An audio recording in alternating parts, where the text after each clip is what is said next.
கணவன் மனைவி இளமையில் வாழும் வாழ்க்கை அது ஒன்றும் பெரிய அதிசயம் இல்லை. கல்யாணமான புதுசில் அவர் சொல்லுவார், சார் என் பொண்டாட்டி ஒரு ரசம் வைப்பா சார், பியூட்டிஃபுல்லாக இருக்கும் சார், அந்த மாதிரி ரசம் நான் சாப்பிட்டதே இல்லை சார் அப்படின்னு சொல்லுவார். அப்போது ரெண்டு பேருக்கும் அந்த அளவுக்கு மனசில் சந்தோஷமும் விட்டு கொடுக்குற மனப்பான்மையும் கொஞ்சம் அதிகமாக இருக்கும். இதெல்லாம் இயற்கை தான். ஆனால் இந்த முதுமையில் பார்த்திங்கன்னா அதே மாப்பிள்ளை சொல்வார், சார் எப்போ பார்த்தாலும் என் பொண்டாட்டி திட்டினே இருக்குதா சார். அந்த கொஞ்சலுக்கும் இந்த மிஞ்சலுக்கும் இந்த கோபத்துக்கும் எவ்வளோ டிஃப்ரெண்ட் இருக்குது பாருங்கள்.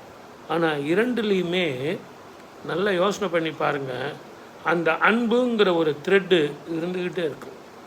அது கொஞ்சலாக மனைவி வெளிப்படுத்தினால், இங்கே கெஞ்சலாக கோபத்தினால் வெளிப்படுத்துகிறார். அப்போ ஏங்க கொஞ்சம் சாப்பிட்டு போங்க, ஏங்க ஆஃபீஸுக்கு போகிறீங்க, எவ்வளோ கஷ்டப்பட்டு உழைக்கிறீங்க அப்படின்னு கொஞ்சலாக சொன்னாள். இங்கே முதுமையில் ஏங்க சாப்பிட்டு போங்க, ஏங்க போட்டு உயிரை வாங்குறீங்க, நீங்கள் நேரத்துக்கு சாப்பிட்டீங்கன்னா அதுக்கப்புறம் நான் சாப்பிட்டு இந்த கடையெல்லாம் முடிச்சுட்டு வர்றதுங்கிறது எவ்வளோ கஷ்டமான வேலை தெரியுங்களா.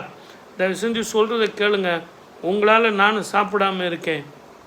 அந்த கெஞ்சல் இங்கே மிஞ்சி போய் கோபமாக மாறுகிறது. அந்த கோபத்திலும் அன்பு இருக்கிறது. இதை தான் நீங்கள் புரிஞ்சுக்கணும். எப்போ பார்த்தாலும் அவளை திட்டிகிட்டு இருக்கா சார் அப்படிங்கிறத விட, அந்த திட்டலில் ஒரு அன்பும் சேர்ந்து இருக்குது, ஒரு பொறுப்பு இருக்குது.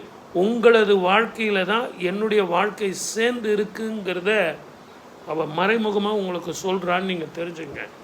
எப்போவுமே முதுமையில் தான் ஒரு தாய்மை தேவைப்படுகிறது, இளமையில் ஒரு மனைவி தேவைப்படுகிறாள். ஆனால் முதுமையில் எப்போவுமே உங்களை பாராட்ட சீராட்ட, உங்களை ஒரு குழந்தை மாதிரி பார்த்துக்கிறதுக்கு, என்ன தான் நீங்கள் பெரியவர் படித்தவர் உலகம் தெரிந்தவராக இருக்கலாம், இந்த அம்மா படிக்காதவங்களாக இருக்கலாம், உலக அனுபவம் இல்லாதவங்களாக இருக்கலாம், ஆனால் உங்களை பார்த்து கொள்ளக்கூடிய உங்கள் உடம்பு எப்படிப்பட்ட உடம்பு, சீதளமா சூடா அல்லது வாதமா இந்த பித்தமா. நிறைய பேர் இந்த சாப்பாட்டுக்கு பிறகு இந்த வேர்க்கல்லாம் சாப்பிட்டுட்டு இருப்பாங்க. ஏங்க வேணாங்க, சொன்னால் கேளுங்க.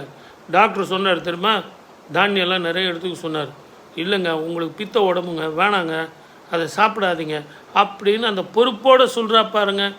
தாய்க்கு அடுத்ததாக இருக்கக்கூடியவள் தாரம்தான். அந்த முதுமையிலும் உங்களுக்கு கூடவே இருந்து எதை நீங்கள் சாப்பிட்லாம், அவள் சாப்பிட்றாளோ இல்லையோ, உங்களை பார்த்துக்கிறதுக்கு ஒரு ஆள் இருக்குது பாருங்கள், அதுதான் மனைவி அப்படிங்கிற ஒரு பொறுப்பான ஒரு பதவி. அதனால் கோபப்பட்டால் கோச்சிக்காதீங்க, நீங்களும் விட்டு கொடுத்து போங்க.